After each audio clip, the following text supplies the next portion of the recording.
नमस्कार दोस्तों, मैं अर्जुन आपका स्वागत करता हूँ एसटी भाई अर्जुन के यूट्यूब चैनल में। तो दोस्तों आज की हमारी क्लास है उत्तर वैदिक काल के बारे में। जो है दोस्तों आज की हमारी पहली क्लास है। तो दोस्तों वीडियो को अंत तक जरूर देखना ताकि सभी क्वेश्चन जो है आपको आसानी से याद हो जाए। साथ ही दोस्तों अगर आप हमारे चैनल पर पहली बार आएँ तो हमारे चैनल को भी सब्सक्राइब कर लीजिएगा, साथ ही बेल आइकन को प्रेस कर लीजिएगा ताकि हमारे आने वाले वीडियो का नोटिफिकेशन जो है आप तक पहुँचता रहे। तो चलिए दोस्तों वीडियो को स्टार्ट करते हैं। यानी आज की क्लास में जानेंगे दोस्तों हम उत्तर वैदिक काल के बारे में जो है जानेंगे, और आज की हमारी पहली क्लास है।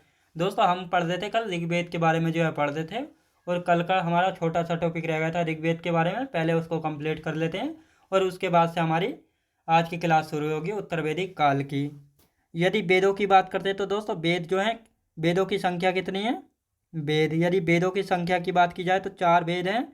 कौन कौन से दोस्तों? पहला वेद की यदि बात की जाए तो पहला है दोस्तों ऋग्वेद, सामवेद, यजुर्वेद और अथर्व वेद। ये 4 प्रकार के वेद हैं। और यदि ऋग्वेद की बात की जाए तो दोस्तों ऋग्वेद जो है उत्तर किस काल में लिखा गया है? तो दोस्तों ऋग्वेदिक काल में या पूर्व वैदिक काल में जो है इसकी रचना की शुरुआत हुई थी। लेकिन ये कंप्लीट कब तक हुआ था? तो उत्तर वैदिक काल तक जो है ये कंप्लीट हुआ था। और ऋग्वेद काल इसको क्यों कहा जाता है? क्योंकि इसमें जो है पूर्व वैदिक काल या ऋग्वेदिक काल इसको इसलिए कहा जाता है क्योंकि इसमें जो है ऋग्वेद के बारे में जो है पढ़ा गया है। और ये बाकी के जो 3 वेद हैं, सामवेद, यजुर्वेद और अथर्ववेद, इनके बारे में जो है किस काल में पढ़ा जाएगा? इनके बारे में पढ़ा जाएगा दोस्तों उत्तर वैदिक काल में। याद रखेंगे उत्तर वैदिक काल में। तो उत्तर वैदिक काल में जो है इन तीनों वेदों के बारे में जो है जानेंगे। अब सबसे पहले आते हैं दोस्तों ऋग्वेद के बारे में। पहला कौन सा आता है दोस्तों? ऋग्वेद। याद रखें दोस्तों ऋग्वेद। दूसरे की यदि बात करते हैं तो दूसरा कौन सा है? सामवेद। याद रखेंगे कौन सा है? सामवेद। तीसरे की यदि बात करते हैं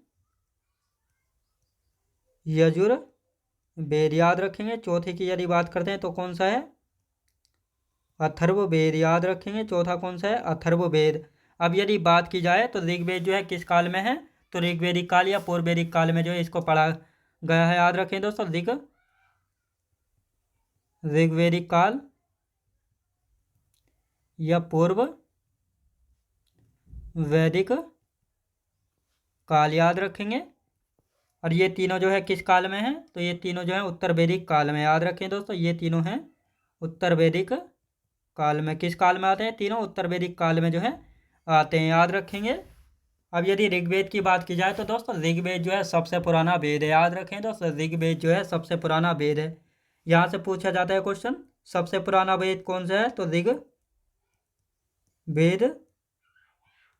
सबसे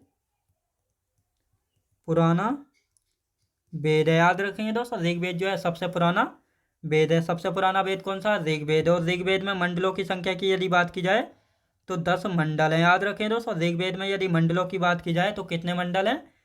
10 मंडल हैं। और 1028 जो है सूक्त हैं। याद रखें दोस्तों सूक्त कितने हैं?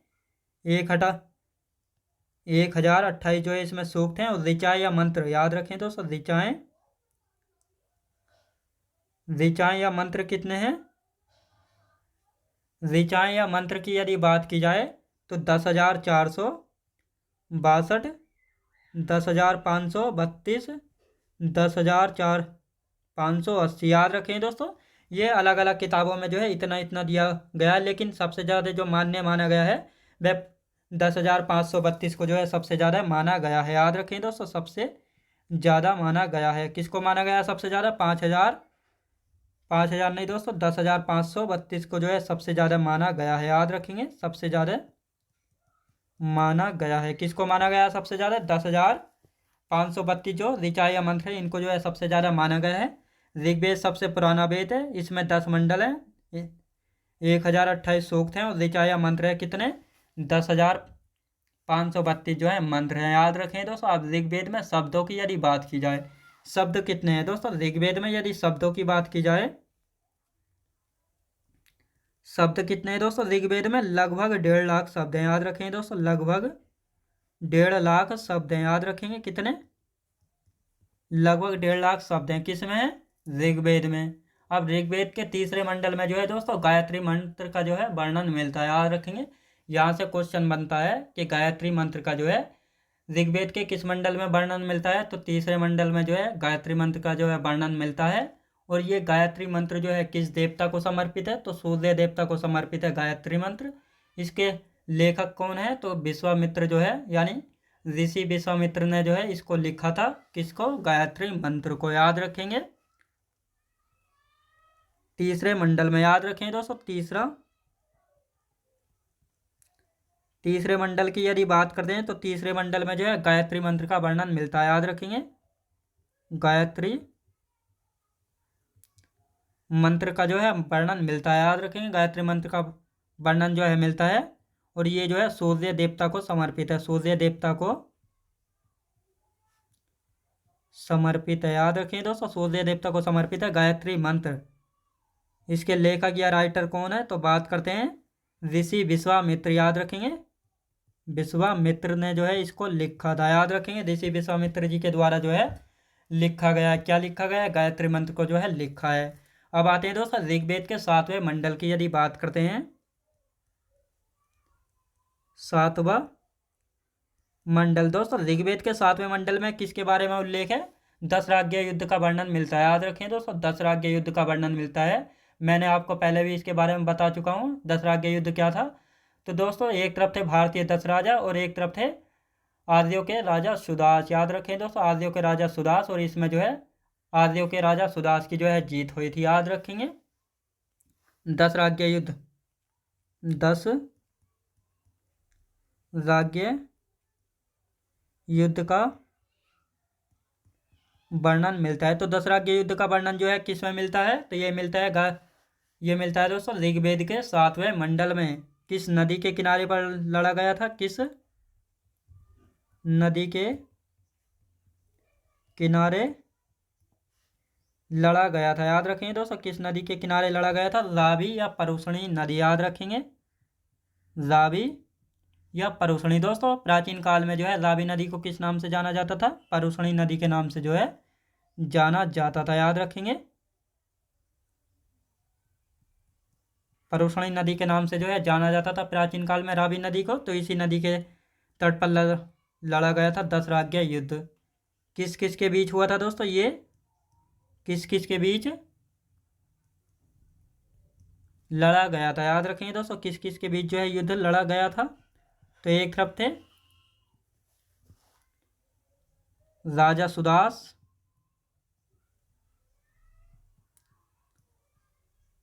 वर्सेज 10 भारतीय राजा। याद रखें दोस्तों 10 भारतीय राजा या द्रविड़। याद रखें दोस्तों राजा या द्रविड़। जीत किसकी हुई थी दोस्तों? यदि जीत की बात की जाए तो राजा सुदास के बीच जीत हुई थी, और ऋषि वशिष्ठ, यदि ऋषि वशिष्ठ की बात की जाए तो इन्होंने किसका साथ दिया था? तो 10 राजाओं का जो है साथ दिया था। अब यहाँ पर बात आती है दोस्तों, यानी 7वां मंडल जो है इसमें दशराज्य युद्ध का वर्णन मिलता है। किस नदी के किनारे पर ये लड़ा गया था? रावी या परुषणी नदी के किनारे पर जो है ये लड़ा गया था। याद रखेंगे किन किन के बीच जो है लड़ा गया था? राजा सुदास और 10 भारतीय राजाओं के बीच जो है लड़ा गया था। इस युद्ध में जीत किसकी हुई थी? जीत हुई थी राजा सुदास की, जो कि आर्यों के राजा थे। याद रखेंगे राजा सुदास कौन थे? आर्यों के राजा थे। याद रखेंगे आर्यों के राजा थे। किसके राजा थे? आर्यों के राजा थे। और एक तरफ थे 10 भारतीय राजा जो कि द्रविड़ थे। और इन्हीं भारतीय राजाओं का साथ किसने, यानी सपोर्ट किसने किया था? ऋषि वशिष्ठ ने जो है इनका साथ जो है दिया था। याद रखेंगे। अब बात आती है ऋग्वेद के 8वें मंडल में किसका वर्णन मिलता है? तो हस्तलिखित, यानी हाथ के द्वारा लिखित रचना का वर्णन मिलता है। किसमें? ऋग्वेद के 8वें मंडल में, जिनको जो है खिल कहा जाता है। याद रखेंगे जिनको खिल जो है कहा गया है। यदि बात करते हैं 8वें मंडल की, याद रखेंगे 8वां मंडल। 8वें मंडल में जो है किसके बारे में? हस्तलिखित रचनाओं का उल्लेख जो है मिलता है। याद रखेंगे हस्त लिखित रचनाओं। याद रखेंगे दोस्तों रचना जिन्हें खिल कहा गया है। याद रखें दोस्तों, यानी ऋग्वेद के 8वें मंडल में जो है हस्तलिखित रचनाओं का वर्णन मिलता है, जिनको जो है खिल कहा जाता है। याद रखें दोस्तों जिनको जो है खिल कहा जाता है। अब बात आती है दोस्तों ऋग्वेद के 4वें मंडल की यानी चौथे मंडल की। ऋग्वेद के चौथे मंडल में जो है कृषि यानी एग्रीकल्चर के बारे में जो है बताया गया है। और यहीं पर जो है इसी चौथे मंडल से जो है पृथ्वीबेनियो पुरुष के बारे में जो है पता चलता है। ये पृथ्वीबेनियो कौन थे? भारत का पहला कृषि इंजीनियर था। याद रखें दोस्तों, भारत का पहला कृषि इंजीनियर कौन था? पृथ्वीबेनियो पुरुष। याद रखेंगे। और इसका उल्लेख कहाँ से मिलता है? ऋग्वेद के चौथे मंडल से जो है इसका उल्लेख जो है मिलता है। याद रखेंगे, चौथा मंडल। याद रखें दोस्तों, चौथा मंडल में जो है कृषि यानी एग्रीकल्चर के बारे में जो है वर्णन मिलता है। याद रखें दोस्तों, ऋग्वेद यानी कृषि यानी एग्रीकल्चर के बारे में जो है वर्णन मिलता है। अब यहीं से पृथ्वीबेनियो। याद रखें दोस्तों, पृथ्वीबेनियो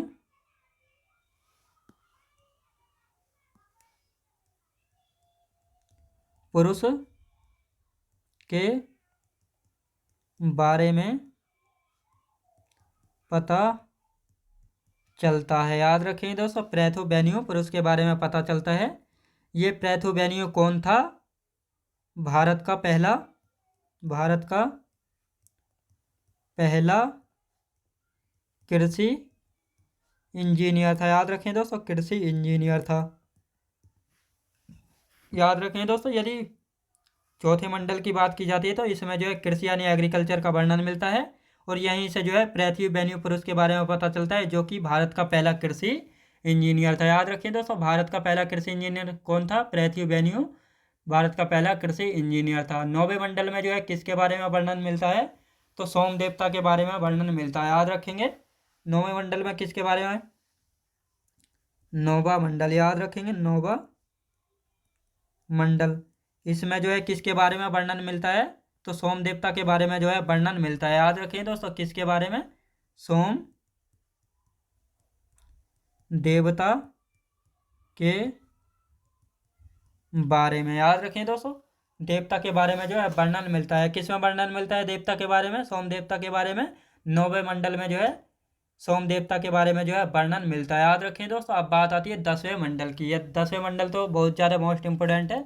और 10वें मंडल में जो है दोस्तों 4 वर्णों के बारे में जो है वर्णन मिलता है। 4 वर्ण कौन कौन से हैं? ब्राह्मण, क्षत्रिय, वैश्य और शूद्र, यानी जाति व्यवस्था या चातुर्वर्ण व्यवस्था भी जो है इसको कहा जाता है। चातुर्वर्ण व्यवस्था या यह जाति व्यवस्था जो है ये किस मंडल में है? 10वें मंडल में है, ऋग्वेद के। और यहाँ पर जो है दोस्त जाति व्यवस्था जो है कर्म के आधार पर थी, यानी ब्राह्मण का काम था यहाँ पर शिक्षा देने का, क्षत्रिय का काम था रक्षा करने का, वैश्य का काम था व्यापार या बिजनेस करने का, और शूद्र जो है एक हाथ का कारीगर था और इन तीनों की सेवा करने का जो है इसका काम था। और ये इनके जो कर्तव्य बताए गए हैं ये धर्म सूत्र में जो है बताए गए हैं। यहाँ पर जो है जाति व्यवस्था जो है दोस्तों कर्म के आधार पर थी, ना कि जन्म के आधार पर। याद रखेंगे। और ये जन्म के आधार पर किस काल में हो जाएगी? उत्तर वैदिक काल में जो है ये जन्म के आधार पर जो है हो जाएगी। याद रखेंगे, इसको जन्म के आधार पर जो है ये कर देंगे। याद रखेंगे। अब आता है दोस्तों 10वां मंडल। 10वां मंडल। 10वें मंडल में जो है किसके बारे में बताया गया है? 4 वर्णों के बारे में। याद रखेंगे, 4 वर्णों के बारे में 4 वर्णों के बारे में जो है बताया गया है। 4 वर्ण कौन कौन से हैं दोस्तों? पहला है ब्राह्मण, दूसरा कौन सा है? क्षत्रिय, तीसरा कौन सा है दोस्तों? वैश्य, चौथा है दोस्तों शूद्र। याद रखेंगे। तो इन चारों के बारे में जो है बताया गया है दोस्तों। इन्हों को जो है जाति व्यवस्था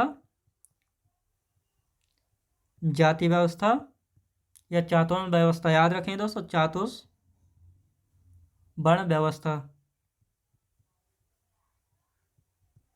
इनका उल्लेख कहाँ पर मिलता है? तो ऋग्वेद के 10वें मंडल में जो है मिलता है। याद रखें दोस्तों, यहाँ पर जो है कर्म के आधार पर जो है जातियाँ थी। याद रखें दोस्तों, कर्म के आधार पर जो है जातियाँ थी। याद रखेंगे। और यहाँ पर वर्ण शब्द का याद रखें दोस्तों, वर्ण शब्द का सबसे पहला प्रयोग यानी शब्द कहाँ मिला है? तो पुरुष सूक्त में इसका वर्णन जो है किया गया है। याद रखें दोस्तों, पुरुष सूक्त में जो है वर्ण शब्द का सबसे पहला प्रयोग जो है मिलता है। याद रखेंगे, कहाँ पर प्रयोग कहाँ पर मिलता है? पुरुष सूक्त में। याद रखेंगे। इनके कर्तव्य याद रखेंगे दोस्तों, इनके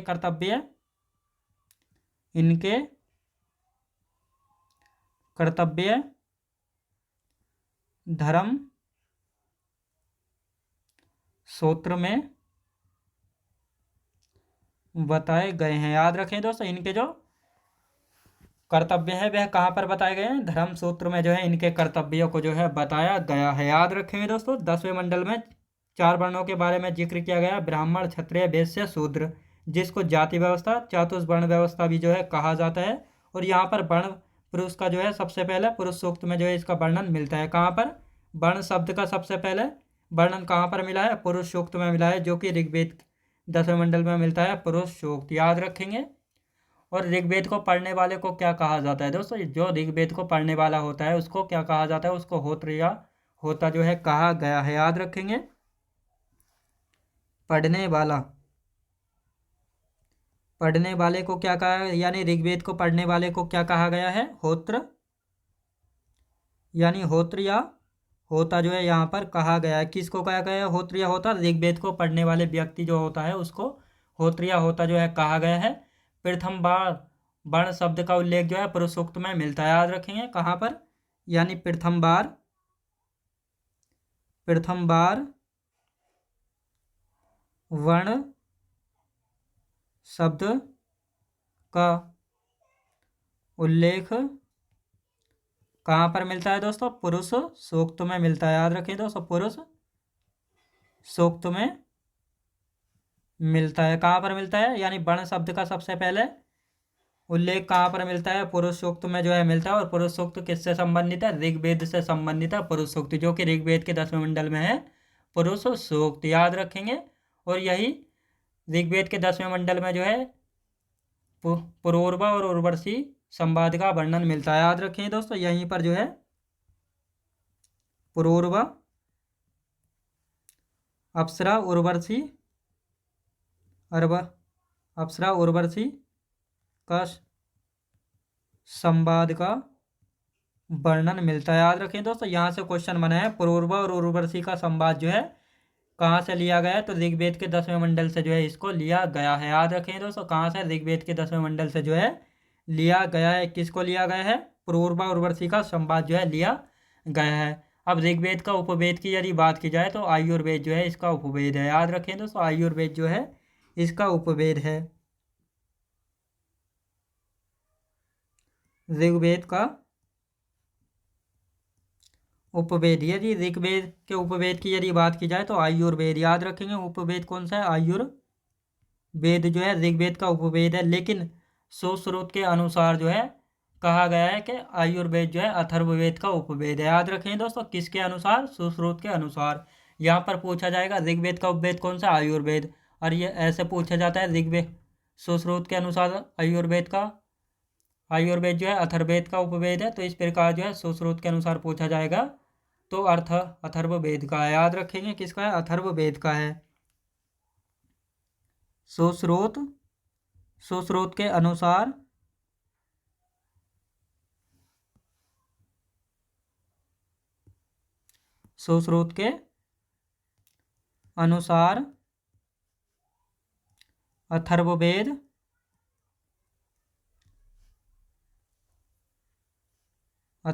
का उपवेद है। क्या है दोस्तों, अथर्ववेद का उपवेद, तो ये है आयुर्वेद। याद रखेंगे दोस्तों, आयुर्वेद, यानी इनका कहना है सुश्रुत का अथर्ववेद का उपवेद है आयुर्वेद।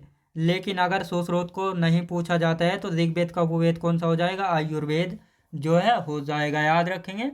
अब ऋग्वेद की रचना जो है पूर्व वैदिक काल में जो है शुरू हुई थी, लेकिन ये कंप्लीट कब हुआ था, उत्तर वैदिक काल में जो है ये कंप्लीट हुआ था। याद रखेंगे, उत्तर वैदिक काल में जो है ये कंप्लीट हुआ था। यानी ऋग्वेद की यदि बात की जाए, ऋग्वेद की रचना की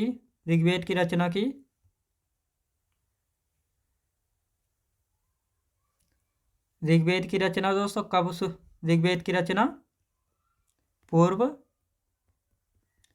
वैदिक काल में शुरू हुई थी। याद रखेंगे दोस्तों, शुरू हुई थी।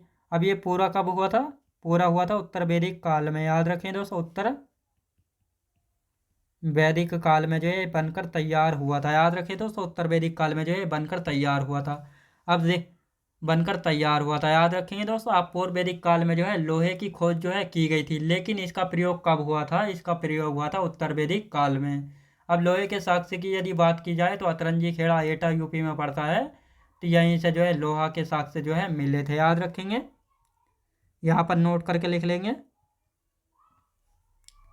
लोहा, याद रखें दोस्तों लोहा, इसकी खोज हो गई थी, याद रखें दोस्तों खोज हो गई थी। खोज कब हुई थी? पूर्व वैदिक काल में जो है इसकी खोज हो गई थी, लेकिन इसका प्रयोग, लेकिन लोहे के प्रयोग की यदि बात की जाए, इसका यदि प्रयोग कब हुआ था? तो प्रयोग हुआ था उत्तर वैदिक काल में, याद रखेंगे दोस्तों। इसका प्रयोग की यदि बात की जाए तो उत्तर वैदिक काल में जो है इसका प्रयोग हुआ था, याद रखें दोस्तों, इसका प्रयोग जो है हुआ था। यदि साक्ष्यों की बात की जाए तो साक्ष्य यानी एविडेंस कहाँ से मिले हैं? अतरंजी खेड़ा, अतरंजी खेड़ा, अतरंजी खेड़ा कहाँ पर पड़ता है दोस्तों?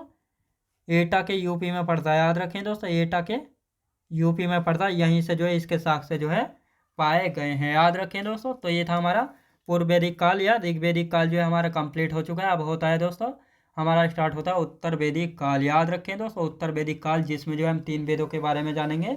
कौन कौन से वेद हैं? सामवेद, यजुर्वेद और अथर्ववेद के बारे में जो है जानेंगे, याद रखेंगे दोस्तों। अब हेडिंग डाल लेते हैं, यानी न्यू हेडिंग आती है हमारी, उत्तर वैदिक काल। उत्तर वैदिक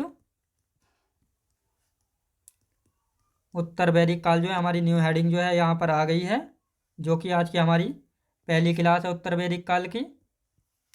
तो यदि उत्तर वैदिक काल की यदि बात की जाए दोस्तों, इसका समय जो है कब से कब तक रहा था, यानी जिस प्रकार जो है ऋग्वैदिक काल या पूर्व वैदिक काल का समय कब से कब तक रहा था? 1520 से लेकर 1000 BC तक रहा था। तो इसी प्रकार जो है उत्तर वैदिक काल का समय जो है 1000 BC से लेकर 600 BC तक जो है रहा था, याद रखें दोस्तों। कितना? 600 BC तक जो है समय रहा था। किसका समय रहा था दोस्तों? ये उत्तर वैदिक काल का। उत्तर वैदिक काल में जो है दोस्तों वेद त्रयी या त्रयी की रचना की गई है। वेद त्रयी क्या होते हैं? जिसमें जो है 3 वेद आते हैं। तो ये 3 वेद कौन कौन से? अथर्ववेद, सामवेद और यजुर्वेद, याद रखेंगे। उत्तर वैदिक काल में वेद त्रयी, याद रखें दोस्तों, वेद त्रयी या त्रयी की रचना हुई है, याद रखें दोस्तों, रचना हुई है। किसकी रचना हुई है? वेद त्रयी या त्रयी की जो है रचना हुई। वेद त्रयी क्या होता है दोस्तों? वेद त्रयी में जो है 3 वेद, वेद त्रयी में जो है 3 वेद आते हैं, इसलिए इसको वेद त्रयी जो है कहा जाता है। कौन कौन से वेद जो है आते हैं इसमें? ऋग्वेद, दूसरा आता है दोस्तों सामवेद, और तीसरा आता है दोस्तों यजुर्वेद, याद रखेंगे। यजुर्वेद, ये 3 वेद किस में आते हैं? तो ये वेद त्रयी में जो है आते हैं, याद रखेंगे। यानी ऋग्वेद की जो रचना का प्रारंभ हुआ था, यानी शुरू हुई थी, तो पूर्व वैदिक काल में हुई थी, लेकिन कंप्लीट कब हुआ था? ये उत्तर वैदिक काल तक जो है ये कंप्लीट हुआ था, याद रखेंगे। कब तक कंप्लीट हुआ था? उत्तर वैदिक काल तक जो है कंप्लीट हुआ था। अब आते हैं सामवेद पे, यानी ऋग्वेद के बारे में हम पढ़ चुके हैं। अब आते हैं सामवेद के बारे में, और उसके बाद यजुर्वेद, फिर आएगा अथर्ववेद। तो इन सभी वेदों के बारे में जो है एक एक करके जो हम पढ़ेंगे। दूसरे नंबर पर कौन सा वेद आता है दोस्तों? सामवेद। सामवेद तो कौन सा आता है? सामवेद। यदि सामवेद की बात की जाए तो ये वेद जो है दोस्तों ऋग्वेद पर आधारित वेद है, याद रखेंगे।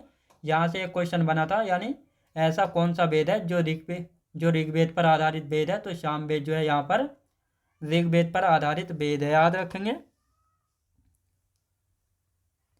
ऋग्वेद पर आधारित वेद है, याद रखें दोस्तों। ऋग्वेद पर आधारित वेद कौन सा है? तो ये हो जाता है हमारा सामवेद, याद रखेंगे। इसको जो है संगीत का जनक कहा जाता है, याद रखेंगे। संगीत का जनक कहा जाता है। अब इसको संगीत का जनक क्यों कहा जाता है? क्योंकि संगीत के स्वरों का पहला प्रयोग जो है सामवेद में ही जो है हुआ है। यानी कौन कौन से स्वर थे? सारे गामा पा धा नी, ये सभी स्वर जो है कहाँ पर मिलते हैं? सामवेद में मिलते हैं, और इसीलिए इसको संगीत का जनक जो है कहा जाता है, याद रखेंगे। यानी स्वरों का पहला प्रयोग सामवेद में हुआ। याद रखें दोस्तों, कहाँ पर हुआ? सामवेद। पहला प्रयोग कहाँ पर हुआ था? तो सामवेद में हुआ, यानी साम वेद में। याद रखें दोस्तों, सामवेद में। ये कौन कौन से सुर थे? सारे, गा, मा, पा, धा, नी। तो इस प्रकार जो है ये सारे सुर कहाँ पर मिलते हैं? तो ये सारे सुर जो हैं सामवेद में जो है मिलते हैं, और इसीलिए इसको संगीत का जनक जो है कहा जाता है। याद रखेंगे दोस्तों, सामवेद को जो है पढ़ने वाले को क्या कहा जाता है? सामवेद को पढ़ने वाला। याद रखें दोस्तों, जिस प्रकार ऋग्वेद को पढ़ने वाले को होत्र या होता जो है कहा गया है, इसी प्रकार सामवेद को जो है पढ़ने वाले को क्या कहा गया है? उदात्त या उद्गाता जो है कहा गया है। याद रखें दोस्तों, उदात्त या उद्गाता जो है कहा गया है। क्या कहा गया है दोस्तों? उद्गाता जो है कहा गया है। यदि इसके उपवेद की यदि बात की जाए, उपवेद की यदि बात की जाए तो गंधर्व वेद। याद रखें दोस्तों, गंधर्व वेद जो है किसका उपवेद है? तो ये जो है सामवेद का उपवेद है, गंधर्व वेद। याद रखेंगे दोस्तों, गंधर्व वेद किसका उपवेद है? तो ये है किसका? सामवेद का। बात है दोस्तों यजुर्वेद। याद रखेंगे। तीसरा वेद कौन सा आता है यहाँ पर? यजुर्वेद। याद रखें दोस्तों, यजुर्वेद जो है तीसरा वेद है, यजुर्वेद। यदि यजुर्वेद की बात की जाए तो इसमें जो है किसके बारे में जो है? इसमें यज्ञ प्लस कर्म कांडों से संबंधित चीज़ों और बलि चढ़ाने का जो है, यानी बलि देने का जो है, ये सभी का वर्णन कहाँ पर मिलता है? यानी यज्ञ करना, कर्मकांड करना, बलि देना, ये सभी पूजा पाठ के ये सभी वर्णन जो है कहाँ पर मिलता है? तो यज्ञों का जो है सबका इनका वर्णन कहाँ पर मिलता है? यजुर्वेद में मिलता है। याद रखें दोस्तों, यज्ञ व कर्म कांड से संबंधित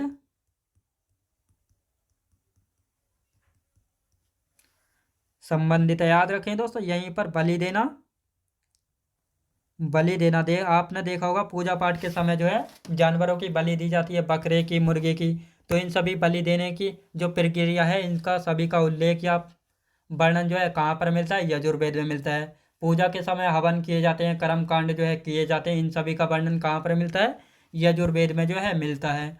और यजुर्वेद जो है दोस्तों गद्य व पद्य दोनों में लिखा हुआ है। याद रखें दोस्तों, जिस प्रकार हमने पढ़ा था कि दो जो हैं उपनिषदों के बारे में हम जब पढ़ रहे थे, तो दो उपनिषद ऐसे थे जो कि गद्य और पद्य में लिखे गए थे। याद रखेंगे। और चार उपनिषद ऐसे थे जो कि केवल गद्य में जो है लिखे गए थे, और 102 उपनिषद ऐसे थे जो कि केवल पद में जो है लिखे गए थे। तो इसी प्रकार यहाँ पर जो है कहा गया है कि यजुर्वेद जो है गद्य व पद दोनों में है। याद रखें दोस्तों, जो चीज़ गद्य व पद दोनों में होता है वह जो है चंपू काव्य का एग्जाम्पल यानी उदाहरण जो है होता है। याद रखेंगे, गद्य व पद दोनों में है। याद रखें दोस्तों, यहाँ से क्वेश्चन बनता है, ये जो है किसका एग्जाम्पल है? चंपू काव्य का। याद रखें दोस्तों, चंपू। यहाँ से क्वेश्चन बनता है, ऐसा कौन सा वेद है जो कि गद्य व पद दोनों में है? तो वह है यजुर्वेद। चंपू काव्य का उदाहरण कौन सा वेद है? तो यजुर्वेद है। तो इस प्रकार का यहाँ से क्वेश्चन जो है बनता है। अब यदि बात आती है यजुर्वेद को पढ़ने वाले को जो है क्या कहा जाता है? तो अर्धव्य जो है कहा जाता है। याद रखेंगे, पढ़ने वाला, यजुर्वेद को पढ़ने वाला क्या है? अर्धव्य कहलाता है। याद रखेंगे, अर्धव्य जो है कहलाता है। याद रखें दोस्तों, अर्धव्य जो है कहलाता है। अब यदि इसके उपवेद की बात करते हैं तो इसका उपवेद कौन सा है? धनुर्वेद। याद रखें दोस्तों, धनुर्वेद जो है इसका उपवेद है। याद रखें दोस्तों, यदि यजुर्वेद की बात की जाए तो इसमें यज्ञ, कर्मकांड, बलि देना गद्य व पद दोनों में है, जो कि चंपू काव्य का एग्जाम्पल है। पढ़ने वाला अर्धव्य है। उपवेद की यदि बात की जाए तो धनुर्वेद है। तो इन सभी के बारे में जो है हमने जान लिया है। यजुर्वेद भी पढ़ चुके हैं, सामवेद भी और ऋग्वेद भी। तो कल की क्लास में हम पढ़ने वाले हैं दोस्तों अथर्ववेद के बारे में जो है पढ़ेंगे। तो दोस्तों मैं उम्मीद करता हूँ आपको वीडियो क्वालिटी, कंटेंट वगैरह सभी कुछ आपको पसंद आया होगा। पसंद आया हो तो लाइक शेयर और सब्सक्राइब करना बिल्कुल भी ना भूलें। साथ ही दोस्तों अगर आप हमारे चैनल पर पहली बार आए तो हमारे चैनल को भी सब्सक्राइब कर लीजिएगा, साथ ही बेल आइकन को प्रेस कर लीजिएगा ताकि हमारे आने वाले वीडियो का नोटिफिकेशन जो है आप तक पहुंचता रहे। चलिए दोस्तों, मिलते हैं नेक्स्ट वीडियोज़ में।